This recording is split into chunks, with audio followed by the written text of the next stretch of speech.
Bonjour à tous. Aujourd'hui, nous recevons un expert international de l'événementiel sportif et culturel, Thomas Gilles, fondateur de la société Art et Sport Event, ASE, une structure spécialisée dans l'expertise conseil en marketing, communication et événementiel dans le secteur sportif, culturel et corporate, notamment en Afrique. Thomas Gilles dispose de plus de 20 années d'expérience sur les grands événements sportifs internationaux, notamment en Afrique, et va nous parler aujourd'hui de son expérience, des liens entre les arts et les sports, ainsi que de son projet de réseau ASE. Thomas Gilles, bonjour, bienvenue. Je vous laisse donc nous en dire davantage sur vous ainsi que sur votre projet ASE. Merci beaucoup, Fidèle. En effet, fort de mon expérience sur les grands événements sportifs internationaux et culturels sur le continent africain. Donc, après près de 20 ans, en fait, j'ai eu l'occasion de travailler sur la Coupe d'Afrique Nations de football, sur plusieurs CAN, et également sur les Jeux de la francophonie, donc sur différentes éditions. Et après ça, j'ai décidé donc de créer la société ASE, Art et Sport Event, qui est à la fois sur un axe en fait de consulting, donc un réseau d'experts mis à disposition soit d'États et gouvernements, soit de comités d'organisation, soit d'agences, dans tous les secteurs organisationnels. Avant et pendant un événement ou pour apporter un appui sur une politique sportive et culturelle. Et le deuxième axe, c'est la création d'événements de toutes pièces. Donc, un événement qui associe les arts et le sport et le e-sport. Donc, c'est ce que je souhaite créer. Un événement de ce style-là, puisque c'est ça qui marche bien en ce moment. Après, j'ai souhaité donc développer ce réseau ASE, donc à travers un réseau d'expertise qui permettent donc d'échanger entre experts, entre personnalités et aussi de donner du savoir. Donc à travers en fait une série de webinaires à thématiques, donc de différentes thématiques, et également des podcasts vidéo, donc puisque maintenant la visio nous le permet, et une lettre électronique qui sera transmise à ce réseau ASE. Donc le réseau ASE sera à la fois un réseau qui va permettre d'échanger sur des thématiques très particulières et de partager du savoir, et également de mettre à disposition après ces experts très pointus de très haut niveau auprès de ces comités d'organisation ou de ces agences. Et Thomas Gilles, vous défendez, et nous l'avons remarqué à travers vos propos, l'idée d'un dialogue fort entre les arts et le sport. Alors, comment ces deux dimensions peuvent-elles s'enrichir mutuellement dans le cadre d'un événement ? Oui, alors il y a dans un grand événement sportif, il y a toujours une dimension artistique et une dimension sportive. À la base, les Jeux Olympiques antiques, il y avait autant de compétitions sportives que de concours culturels. Et c'est après, au niveau des Jeux Olympiques modernes, qu'on a gardé en fait les compétitions sportives et que tout ce qui était artistique est resté en animation. Par contre, c'est de plus en plus présent, les animations, le volet artistique, les expositions dans ces grands événements, et également on retrouve cette dimension artistique au niveau des cérémonies, au niveau des animations et des cérémonies d'ouverture et de clôture, puisque les cérémonies, c'est vraiment des grandes dimensions artistiques. Donc évidemment, il y a ce lien fort qui existe au niveau de l'événementiel. Après, on retrouve aussi cette dimension agriculture. On la retrouve chez les sportifs et les artistes, puisqu'en fait, un sportif de haut niveau, un artiste de haut niveau, un performeur, ça fonctionne à peu près pareil, ça s'entraîne, ça répète, et le but, c'est d'offrir une performance.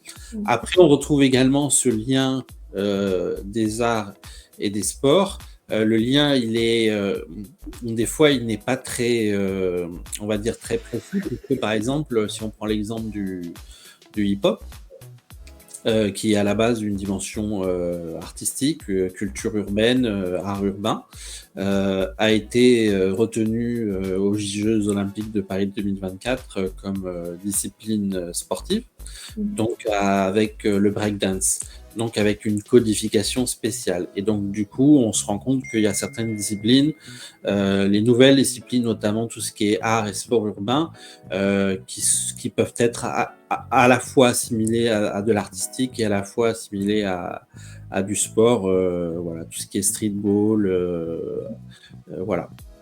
Et en quoi ce croisement répond-il aux attentes du public et des territoires?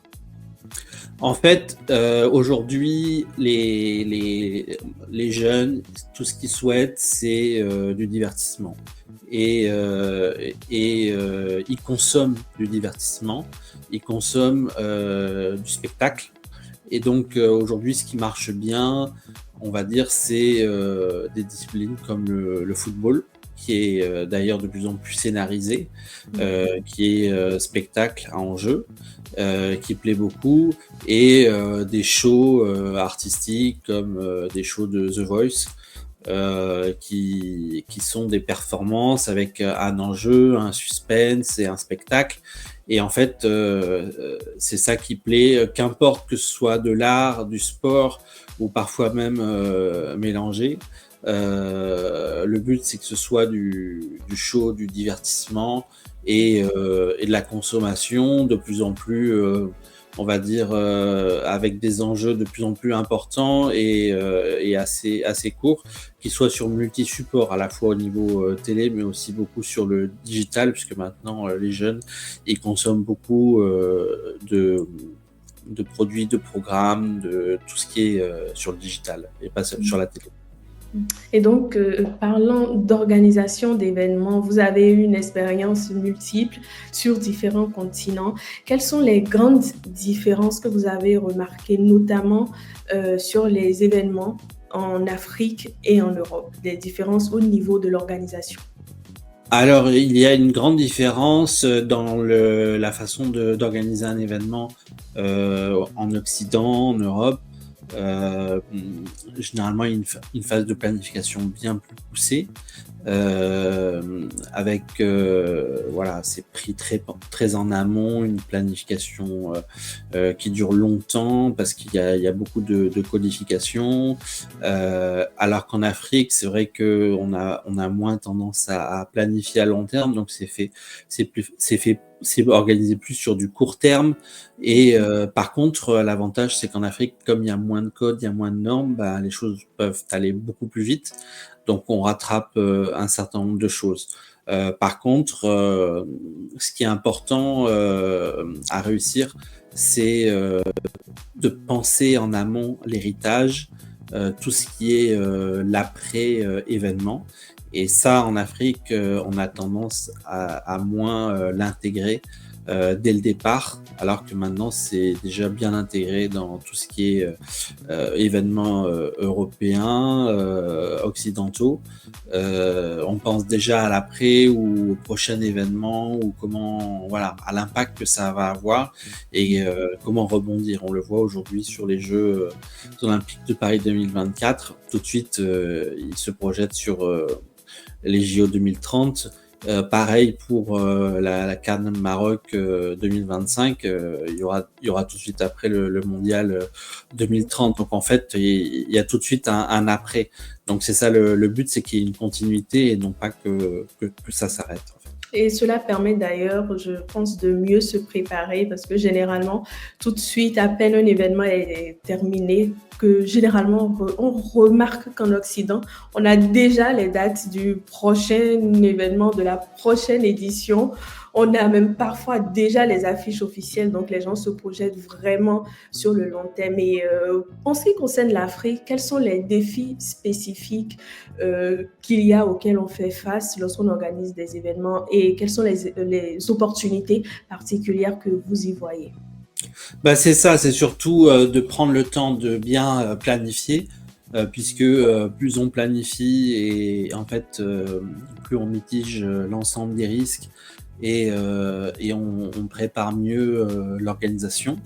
Et plus on planifie et on intègre l'après-événement, et après, mieux c'est pour l'héritage, que ce soit l'héritage en termes d'infrastructure ou l'héritage en termes d'expertise. Donc le but, c'est toujours de s'intégrer dans une continuité, de ne pas voir l'événement comme une fin en soi en fait, mais comme le début de quelque chose d'autre, et de s'inscrire dans une politique à long terme. Et c'est ça que le défi que doivent faire face les événements en Afrique.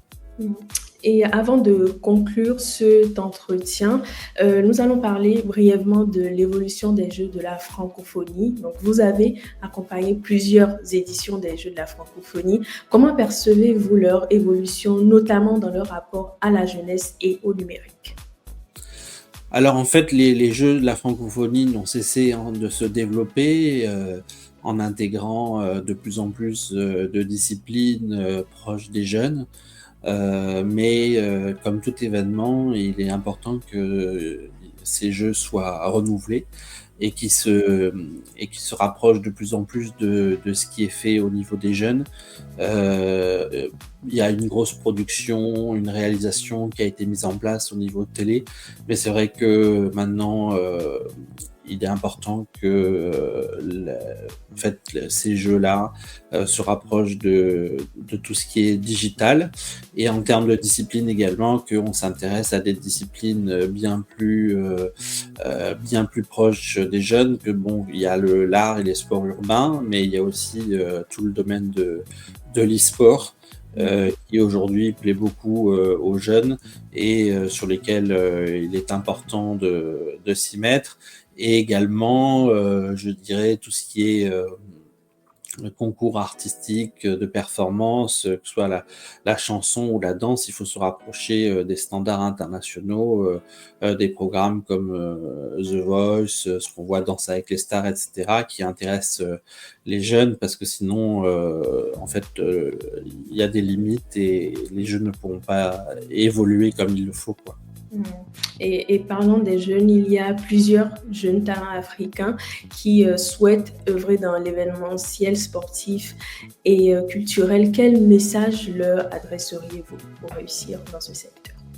Ben, comme pour tout, déjà il faut être motivé, il faut croire en ce qu'on fait, et comme c'est un petit monde, un petit écosystème en fait, c'est important de faire marcher le réseau.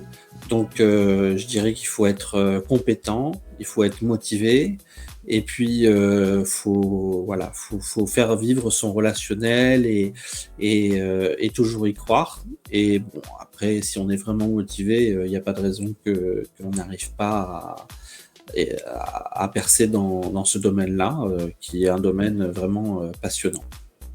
Et on leur souhaitera d'ailleurs beaucoup de succès à ces jeunes-là, s'ils sont très motivés, comme vous l'avez dit, parce que l'Afrique, elle doit, vous avez mentionné plusieurs événements sportifs et même culturels internationaux pour lesquels l'Afrique devrait occuper ou tout au moins ambitionner de se trouver quand même dans le calendrier, d'occuper une place certaine. On peut se permettre de le désirer, n'est-ce pas? Tout à fait, tout à fait.